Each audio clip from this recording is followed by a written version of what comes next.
Hello everyone, welcome to our Let's Play series of Sorcery. This is Colonel RPG as usual, and I'm very happy that you chose to join me today as we explore inland on this last island. I suppose it's going to be the last island. I don't really know what's going to happen over there when we go there eventually. So, well, let's activate this thing, hopefully, and killing the 6th serpent, not the 7th, unfortunately, because there's still the sun one. Let's see, the path winds along the shoreline, skirting an area of dense trees. Then it ducks below the canopy, and you are surrounded by the calling of strange creatures. Insects and birds buzz past your face.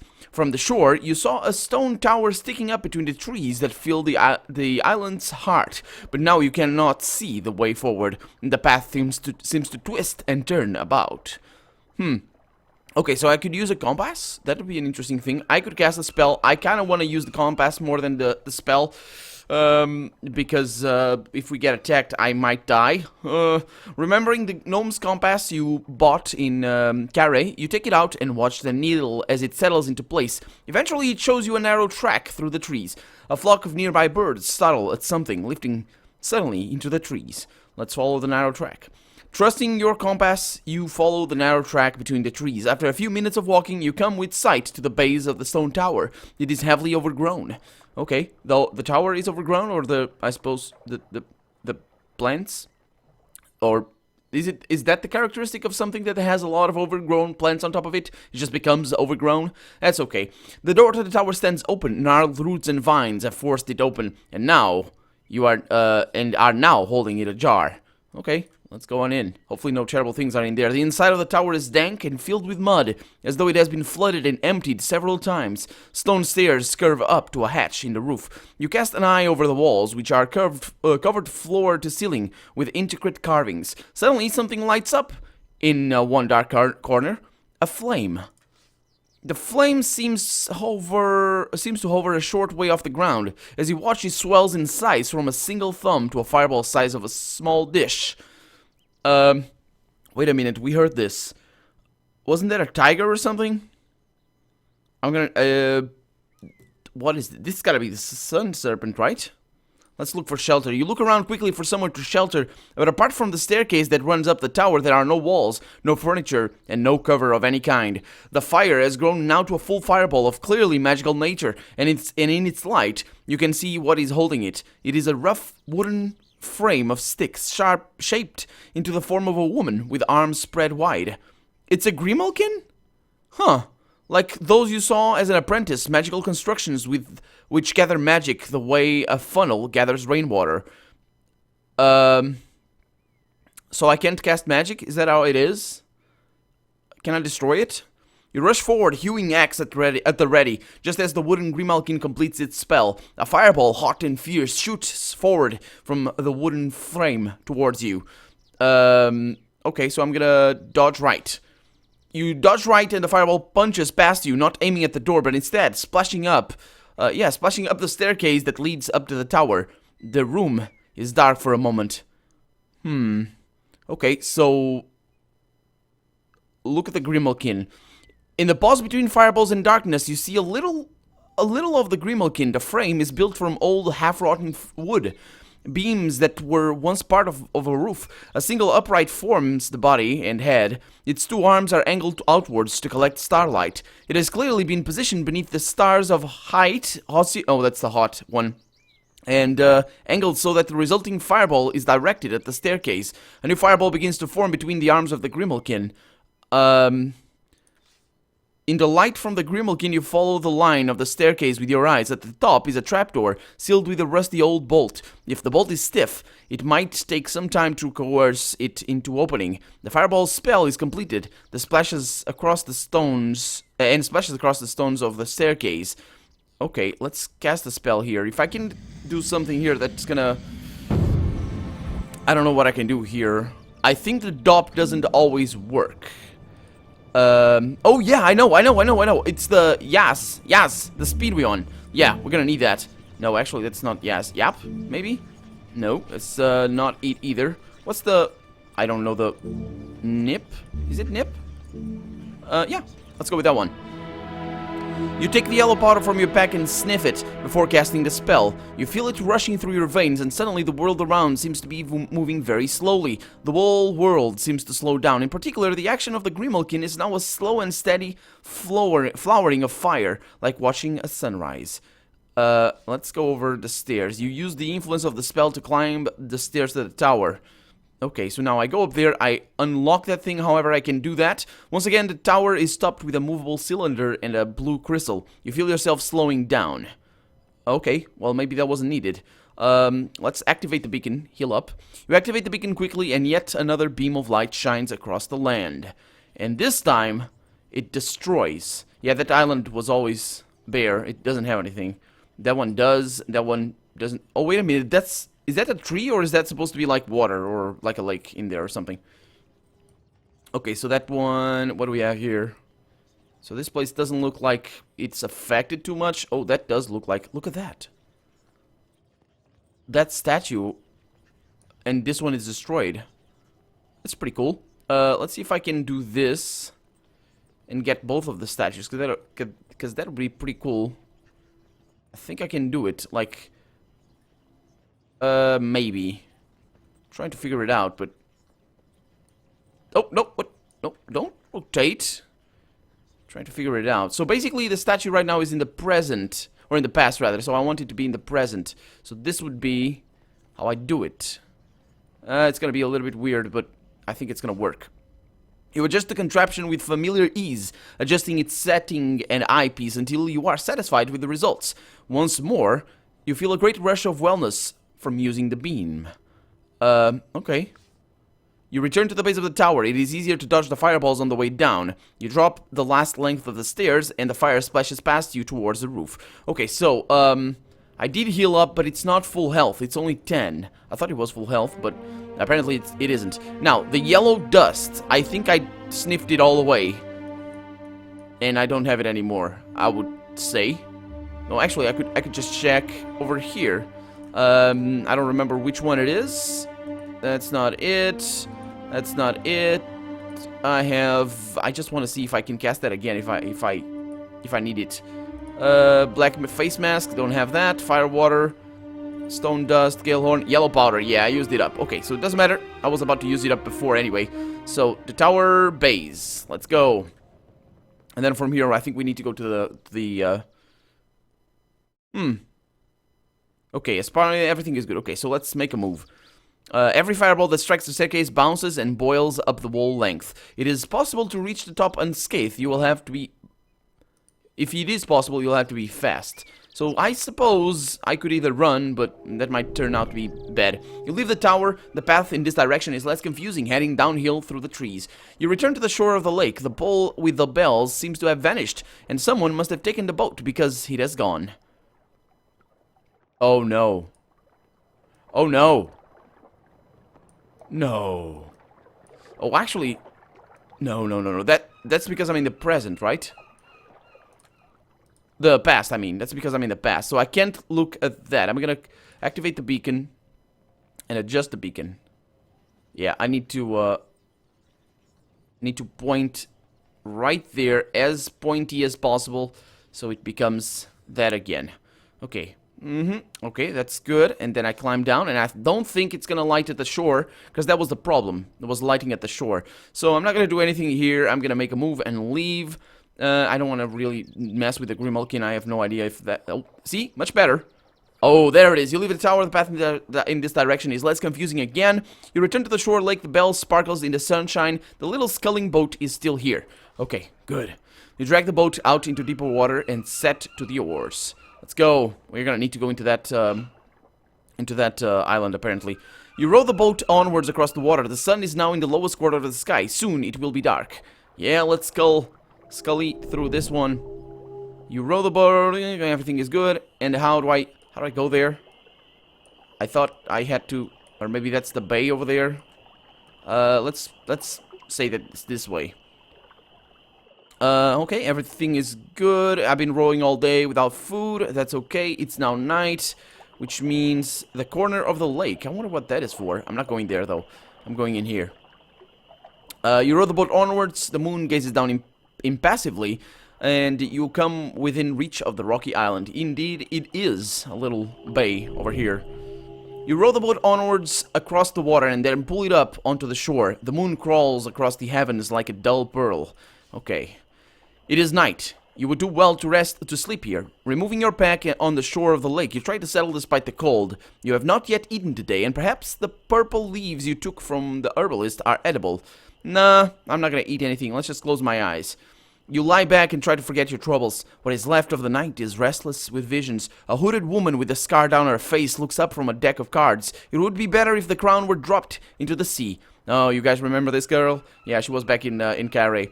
She tells you firmly, or else you should wear it yourself and rule all. I'm not sure if I'm gonna do that. We'll see what Gorga says. A boy sits on a throne of skulls and swords, wearing a crown carved from solid bone. He seems not to notice you, but plays with carved model figurines of goblins, trolls, and demons, playing out at war, though he looks bored by it. Though through it all, you feel the heat of Analand burning should your quest fail. Yeah, well, day 15. You found no new clues. But we're gonna kill the time serpent, that's for sure. The sun rises above the water of the lake. The island is a pile of rocks as though dumped from a giant's bucket. Near the shoreline is the belt for the ferry. Oh, okay, so that's what those things are. Okay, yeah, apparently the narrator just told us. Your rowboat bobs in the nearby water. Okay, explore inland. You clamber up the rocks to the middle of the small island. Inland we go. You head away from the shoreline up the rocky slope of the island. Low shrubs grow from the cracks between the large stones. The wind drops. Even the water below seems to stand still. This island is quiet, deathly quiet, as though nothing here was alive at all. Two beams of light seem to meet and cross at this place. The air shimmers slightly from their influence. Yeah, this is the Serpent of Time, and the only thing that I know about it is that the marsh goblins know how to kill it. I think I don't remember exactly how it went, but I think the marsh goblins gave us, effectively, they gave us that spell, or scroll or whatever, and then we took it to the witch at the north of the marsh. She told us about the two crossing beams of light, or whatever, the beacons, and I think this is why it's so hard to get the secret ending for this game, the one with where you don't use any beacon and get all the 7 serpents, because how can you kill time? How can you kill the serpent without using the beacons? That's just something I can't really understand. But I'm really curious to see that, and I'm probably gonna see that on my own in a few months, probably, when I replay this game flawlessly. I don't know. I mean, it took six months after this third part was done for people to find that secret ending. So I don't know if I'm gonna be able to do it without a tutorial. Which I might follow, but we'll see. We'll see. Not on camera, anyway. Right now, we have used plenty of beacons, and hopefully we'll get all the 7 serpents, although even that is not a sure thing. So, I could cast a spell. I am not gonna cast a spell. Actually, I could look. Let's just look. See if I have the SSS, because that'll be an interesting one. I have an S. I have an S, okay. And I don't see S's over here. I have the sun. I don't need that. I have the R over here, with it, which is for Raz, which is... Sure. I have the Raz, which is for Sharpened Blade. Nah, I don't need... I'm not gonna fight the time. It cannot be defeated.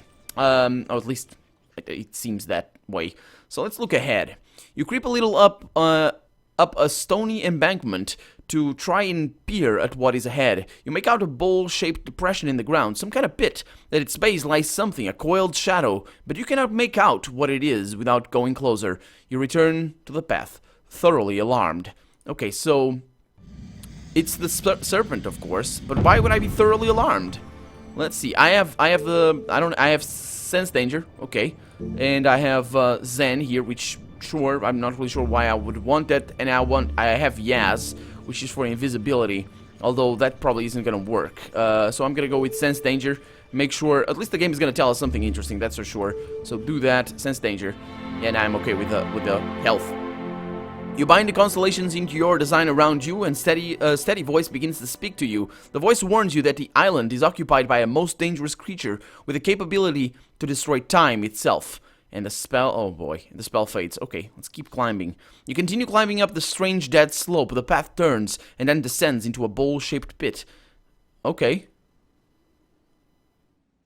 You crest the edge of the rocky pit and look down. The coiled shape you saw earlier is still there, curled up, apparently asleep. Creep up on it. You creep down the side of the pit, testing each step so as not to dislodge any small stones that might give away your presence. But as you put your foot down, you find there is no rock beneath you, only a gap in the land. You are up in the air. How has that happened? A moment later, you land at the foot of the pit. The dark shape uncoils, turning its vast jaw towards you with what is clearly a smile. You stay absolutely still, hoping it has not seen you. I am death, the serpent says, speaking with grandiose slowness. I devour all, destroy all. Nothing can withstand me. I end all. I shall end you. I have already done it. Welcome to your death. I know who you are. You reply. You are one of the 7 serpents of Mampang. And which, pray, am I? Replies the creature languidly. You are the serpent of time. The serpent nods. So I am. And so I am, and all times are one to me. The serpent turns about and seems to yawn. Why would I want to cast a spell? Huh. You begin to cast a spell, spreading your arms wide, but of course, you only have one arm. The other was lost on the climb up the hill, don't you remember? No. Huh. The serpent suddenly freezes as it rises up into a ripple of beacon light from the 2 overlapping beams that converge on the island. But before you can reach your sword to destroy it, the creature has shaken itself free. It is visibly tired by the effort, however, and snarls at you, but it is free again now. What? You raise your sword to confront the beast, but your hand is empty. You have no sword, of course. How could you have forgotten? You lost it in the storm on the lake, just as you lost everything. The serpent seems almost to chuckle. All endings must have a moment in which they end, he remarks. This is yours. No, that was yours. You move to attack with your fists alone, but somehow you cannot. But don't you remember? You died yesterday. You were eaten while you slept. The serpent rolls over and returns to sleep. You died well before you met the time serpent. Okay. I think I need to run for it.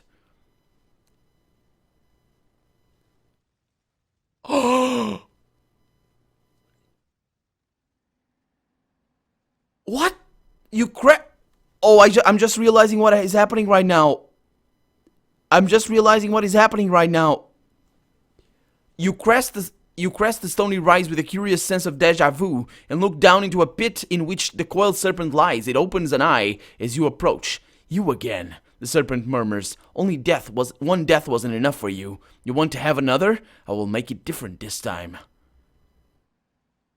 What do you mean? You demand, voice quivering. Forgotten me already, the creature replies. You came off the worse for it, as I recall, but you will see what I mean by that soon enough. Or recently enough, perhaps. You are the serpent of time. I am. And you are the Analander, the curse of the Backlands. Do you know? I have been sent to destroy you for what you did. You will not destroy me. You mean this time, the serpent replies. And yes, I shall. The serpent suddenly freezes as it rises up in a ripple of beacon light from the 2 overlapping beams that converge on the island. But before you can reach your sword to destroy it, the creature has shaken itself free. It is visibly tired by the effort, however, and snarls at you, but it is free again now. Okay, I need to destroy it, right? Begging for my life before didn't work. Running for it might.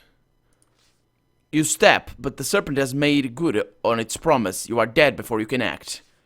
Okay. But it's gonna keep giving me interesting stuff, right? You crest the rocky rise and descend into the pit of the sleeping serpent. It shifts a moment, almost freezing in the light of the beacons that crisscross the island. And I now attack. But the moment does not last more than a heartbeat. The serpent stretches up and all is lost. What? It's still different things. No. Run away.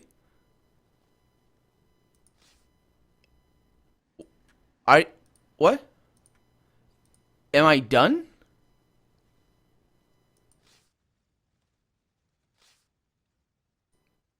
What? Okay, let's fall back a little bit. Okay, so you had a short... This is probably not gonna... I mean, the serpent has control over time. It's gonna remember me when I go there. Is that what I need? I needed speed here, didn't I? I needed speed here. I wonder... Wait a minute.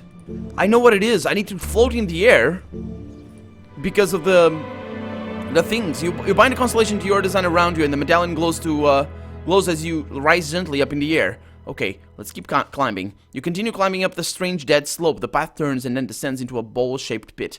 Yeah, but I'm floating right now. Hopefully, either I'm gonna be able to force it to climb up, because I think the beams don't really get into this thing. So I need to force it to climb up. Yeah, but the moment does not last. The serpent stretches up and all is lost. Shifts the moment, freezing in the light. What can I do here? Did I screw up my game?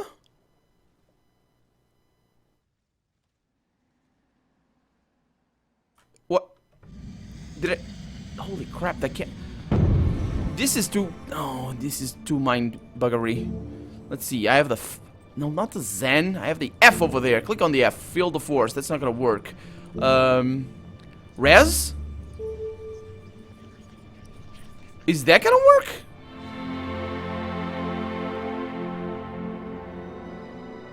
Huh. You take the vial of holy water from your pack and cast your spell. The water begins to shimmer and shine with a near light, but there is nothing nearby for you to resurrect. And so the magic disappears harmlessly into the ground. I'm gonna keep climbing, and I'm gonna do that again. Try to figure out if I'm doing something bad. Let's attack, and I still die. What the hell? I have no idea. Or I'm doing something. Look ahead. Creep up. Okay, so from here, coiled, I can maybe cast a different spell if I creep up before. Okay, so let's see what we have. We have the Zen, which is apparently doesn't work. We have the Yaz, which is for invisibility. That probably is not gonna work either. We have the Sus, which... Is it the Res that I need to cast down there or something? I can't cast... Oh, maybe... Okay, so let's go with the Res again. Okay, it doesn't do anything. That's fine. Let's just try it, because... Oh my god. Okay, so I have the Zen, doesn't work. I have the Yaz, that is for... What? I just saw it. Why do I not remember it? And don't move that thing about. It's invisibility. Okay, so I have the Nope. Damn it. Why is the game behaving all weird? Sharpen the blade. That's not gonna work. I needed speed, but there's apparently no speed here. So I got the Y, the Z, the F, and the R. And the S. So feel the force. Let's go with a feel the force. See if that works. For Mishima, you're protected from all but the most serious injury. Let's keep climbing. Okay, and then we go into that. And then we attack, and all is lost. The serpent stretches up, and all is lost. I think I can't do this. I think I screwed up. I think I screwed up, basically. Huh. Well, I'm gonna have to check it up online or something, try to figure out if, or keep trying this or whatever. Because trying the spellcast, it's a pain in the ass because of the wall mechanic. But well, I'll try to figure out what I'm doing wrong. Hopefully, it's something really easy. Because if it's not, then probably I think we're screwed. Because it remembers me. Anyway, for now, I'm Colonel RPG, and this has been Sorcery. I really hope you've enjoyed it. And if you did, go ahead and leave a comment, like the video. But above all, thank you so much for watching, and I hope I'll see you next episode. Bye-bye.